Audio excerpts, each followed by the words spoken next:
The idea with an apple tartan is that you bake it upside down and then you turn it out onto a plate. And then as quick as you can, just flip it upside down and hopefully it works.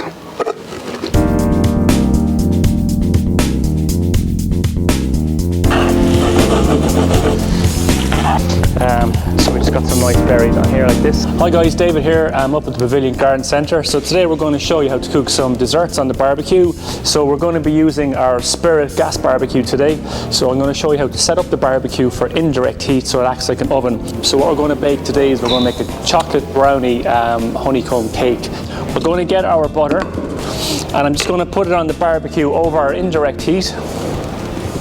And I'm going to let the butter melt there for 2 to 3 minutes. As the butter is melting, we're going to line a spring-form tin like this. So I'm just going to use a good quality chocolate. So to give the honeycomb flavour, it's very, very simple. I'm just using a honeycomb flavoured chocolate. This is high in cocoa content, so it's nearly 50%. And just drop it in here. So the heat of the butter should melt that chocolate quite quickly. I'm using an oven-proof pot here to melt the chocolate, but you could use a Weber Dutch oven as well. It's just we had one, but Finbar sold it. You can put that in.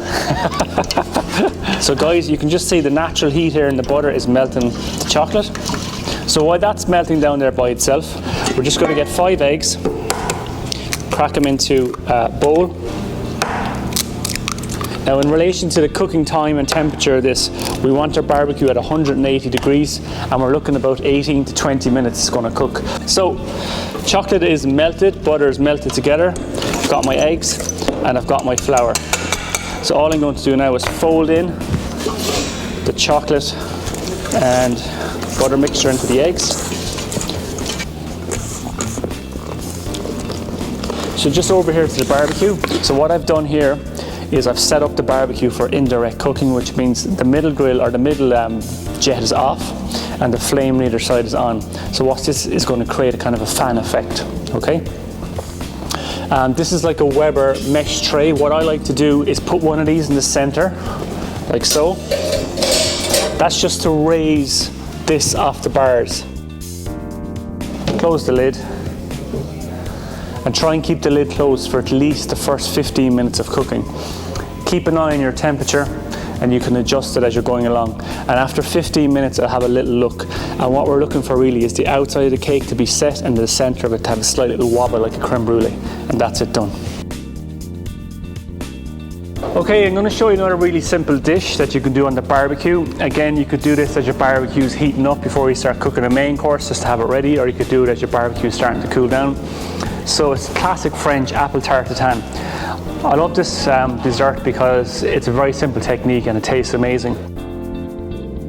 If you want to make it really, really crispy like the pastry, and if you want a better result on the apple tartan, if you have the time and the patience, peel these guys and leave them in the fridge on cover for 24 hours. And what happens is they'll dehydrate and they'll go a bit brown, but you'll actually get a better result near the end. So I've got a nice skillet here. You could use an oven-proof casserole dish. You could maybe use the Weber Dutch oven if you wanted to.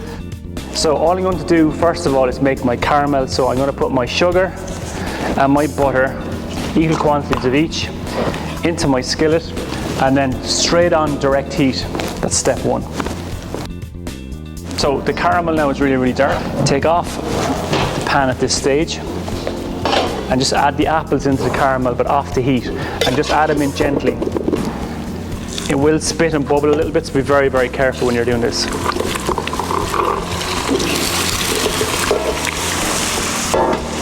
So again, off the heat, very, very important. Do not do this on top of the barbecue. And we're just going to coat the apples in this caramel.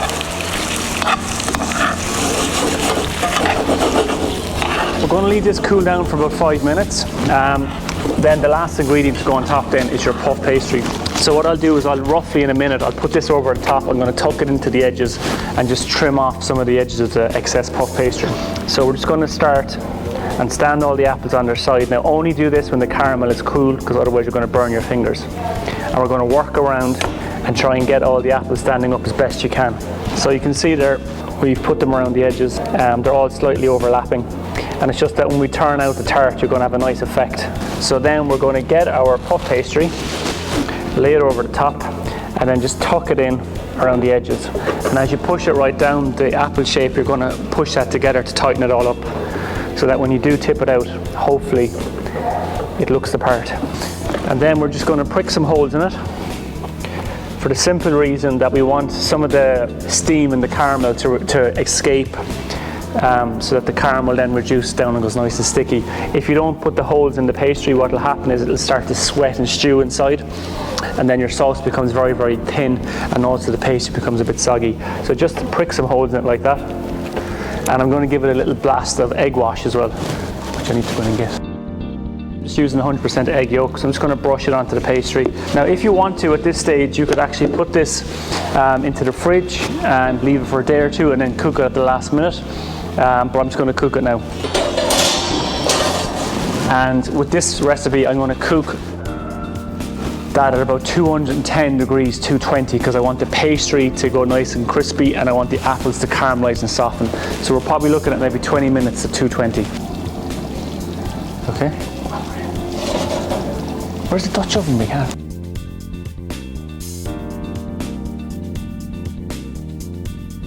So the best way to do it is get a plate, obviously, which is bigger than the pan you've cooked it in. And then, as quick as you can, just flip it upside down and hopefully it works.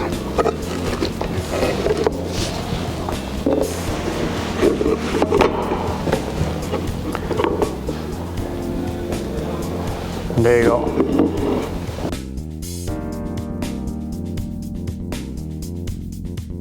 So again, a very, very simple dessert using your barbecue. And I've just presented it nicely with some mascarpone cheese on top and some nice fresh berries. So again, enjoy. So again, it's a very, very simple dessert. So that's a honeycomb chocolate brownie cake with some marinated berries.